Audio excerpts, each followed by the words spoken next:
Here's what you'll need for the Soldering 101 module. Keep in mind, most of this equipment is provided for in the machine shop. First, you'll need a welding machine as well as a rod holder, which is commonly referred to as the stinger. You also need welding rod, which comes from the welding machine and through the stinger. Obviously, you will need some metal to weld, as well as something to hold the metal, such as pliers, because the metal will get hot.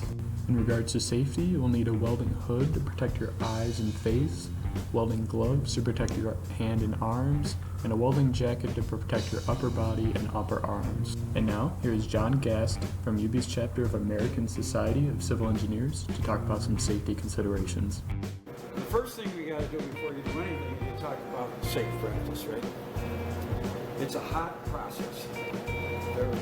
We use this term, red ants. There's sparks, we call them red ants, so they can burn you. So the biggest thing you got to worry about is getting burned. You wear hand protection, clothing protection. We got a jacket on because your arms can get like a sunburn, a radiation burn, and then your eyes are the most important, right? Because first of all, you need the lens, the hood.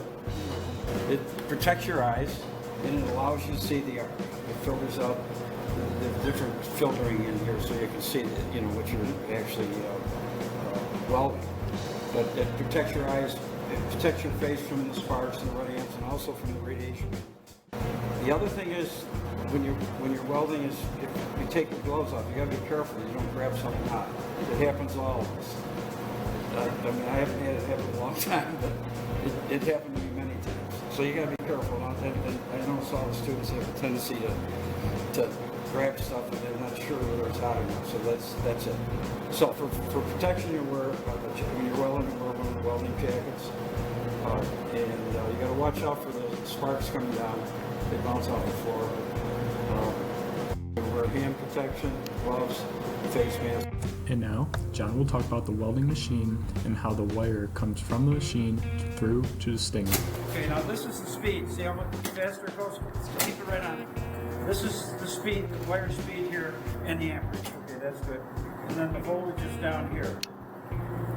And sometimes there is an ideal voltage and amperage and all that. That's a whole nother. Pardon me? Yeah, they give you tables here. I had it all set up. I mean, that's something, that's a whole nother lesson. By pulling the trigger on the stinger, an electric arc is created. This arc produces the heat strong enough to produce the weld bead. By moving the arc through moving the stinger, the weld bead is created. This bead is the metal from the melting electrode flowing together with molten metal from the base metal to fill the space between the pieces being joined by welding. In order to effectively weld the two pieces of metal together, you must move the stinger in a sweeping clockwise or counterclockwise motion as seen here. This diagram, taken from hobartwelders.com, shows examples of both good and bad welds. When welding, both comfort and control are important. What this means is that you want to position your hands and body so that you as the welder are comfortable, but also so that you can control the stinger throughout the duration of the weld. Once you get the hang of it, you can move relatively quickly through the weld. However, it is important to take breaks to make sure that your weld is sufficient and clean. As John explained earlier, it's important to use pliers to move the metal as it can be incredibly hot. This video was meant to serve as a very brief introduction to just one type of welding. There are many other videos on YouTube and other resources out there available to you to become a better welder. Both John Gast and UB's ASCE provide welding workshops throughout the year. Be on the lookout for these opportunities in order to learn about welding up close and firsthand.